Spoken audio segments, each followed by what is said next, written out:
Once upon a time, in a magical forest, there lived two adorable insects named August Beetle and Ant. While Ant was known as the forest's most hardworking insect, August Beetle spent his time enjoying the pleasures of summer, dancing, singing, and strolling among beautiful flowers.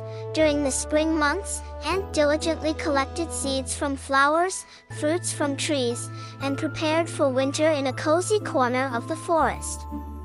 As summer arrived, colorful parties were organized, bringing together all the animals to dance and have fun. However, when winter approached, August Beetle found himself shivering and hungry. He knocked on Ant's door seeking help. Due to past teasing, Ant hesitated for a moment but eventually softened his heart, offering assistance. Together, they built a warm shelter and faced the winter days.